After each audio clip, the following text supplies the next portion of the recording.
ఉద్దేశం. ప్రజాస్వామ్యం పరిష్కారానికి ప్రజాస్వామ్యంతో కలుస్తుంది. అధికారం కోసం రాజకీయ పోరాటం. మనం సంఘంలో పనిచేస్తున్నాం, అధికారం కోసం ఆలోచించడం లేదు.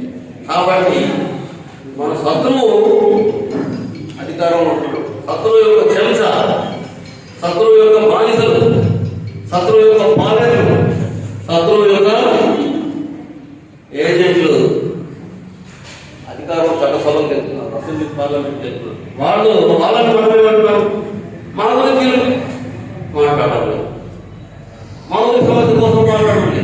లేకపోతే దాని పట్టేసుకున్నాం, మాకు 100 గ్రాములు వెళ్ళిపోతున్నాయి, ఈ సమస్య కోసం మాట్లాడడం లేదంటే వాళ్ళ అధినేత వాళ్ళు నిర్ణయం తీసుకున్నప్పుడు ఆ జెండా పోతే ఆ నాయకుడు మరి ఈ సమస్య కోసం ఇలా మాట్లాడతారు.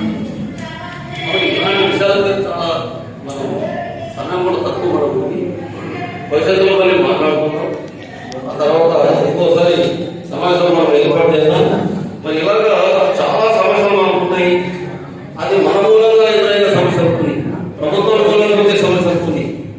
కాబట్టి ప్రభుత్వం వచ్చే సమస్యలు ఎదుర్కోవాలనుకుంటే మన బలం సంఘంగా విడిపోయి ఎవరు బాధ చేస్తే ఆ బలం సరిపోతుంది, తాత చేయరు.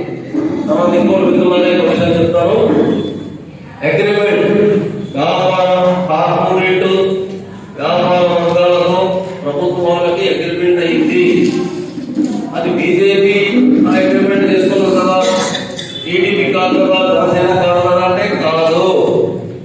వీళ్ళ అవసరం నరేంద్ర మోడీకి ఉంది, నరేంద్ర మోడీ అవసరం వీళ్ళకి.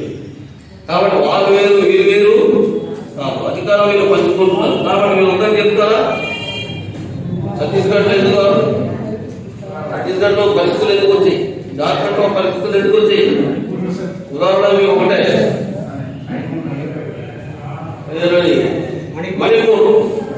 మణిపూర్ విషయం ఒక్కటి చాలండి, ఒక్కటి చాలు. వేలాది మంది చనిపోతున్నా, కుటుంబం చచ్చిపోతుంటే, మహిళల్ని అక్కడ వ్యవస్థలు చేసి బహిరంగంగా మహాబంధం చేసుకుంటే, అత్యాచారాలు చేస్తుంటే దేశమంతా తిరిగే ప్రధానమంత్రి అక్కడ మరి హోంమంత్రి మంత్రి వెళ్ళాడా, ఆగిందా? అలాగే ఇలా ఉంటుంది. కాబట్టి ఈరోజు మణిపూరు, రేపు మన ఊరు. కాబట్టి మన ఊరిలో మన రాజ్యం ఉన్నప్పుడే, మన రాజ్యం బలపడినప్పుడే అన్నిటి కూడా మనం ఎదుర్కోవడానికి అవకాశం ఉంటుంది. ఆ బలం పెంచడం కోసమే ఈ ఆదివాసీ సమన్వయ కమిటీ అనేటువంటి పనిచేస్తుంది. ఆ ఉద్దేశంతోనే ఈ కార్యక్రమానికి కమిటీ ఏర్పడింది. కాబట్టి ఇప్పుడు మీరు వచ్చినటువంటి వాళ్ళతో పెద్దలు ఉన్నారు కాబట్టి పెద్దల సమక్షంలోనే ఈ జిల్లా కమిటీ కూడా తాత్కాలిక కమిటీ ఇష్టం ఉంటుంది. భవిష్యత్తులో బాగా పనిచేయగలిగే వాళ్ళని వాళ్ళే అవుతారు. లేదంటే ఆ తర్వాత ఇంకో పెట్టిన సమావేశంలో ఇంకో మందిని పిలిచి ఇంకా కొంతమందిని కలుపుకొని మళ్ళీ కమిటీ పూర్తి స్థాయి కమిటీ వేసుకోవచ్చు. కానీ ఇప్పుడు తాత్కాలికంగా చేస్తున్న కమిటీ భోజనం చేసిన తర్వాత కానీ ఇప్పుడు కానీ మీ ఇష్టం ఉంది, మీ తాలూకా సలహా మీద వ్యవస్థలకు ఆధారపడి ఉంటుంది. 500-10 మంది కమిటీ వాళ్ళందరితో కలిపి కమిటీ కూడా ఏర్పాటు చేసుకుంటే మంచిది. ఆ ఉద్దేశంతో ఈరోజు అంబేద్కర్ వర్ధంతి సందర్భంగా ఈ సమావేశం ఏర్పాటు చేసి కమిటీని నియమిస్తే బాగుంటుంది అనేటువంటి అర్థంతో ఈరోజు మరి మేము రావడం జరిగింది. కాబట్టి మా ఉద్దేశం చెప్పాం, ఇంకా చెప్పడానికి చాలా విషయాలు ఉన్నాయి.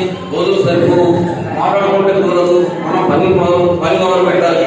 పని మొదలు కొడుతూ మాట్లాడితే బాగుంటుందని చెప్పేసి కోరుతూ మరి అవకాశం ఇచ్చినటువంటి ఈరోజు మనకు అతిథులుగా ఇచ్చినటువంటి మన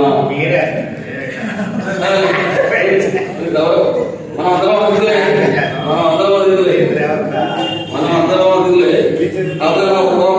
కాబట్టి అది మనందరం అతిథులే. సరే ఓకే, సరే పెద్దలు ఉన్నారు వాళ్ళ సమక్షంలో ఒక కమిటీ కూడా ఏర్పాటు చేయడం. నెక్స్ట్ రేపు 16వ తారీఖున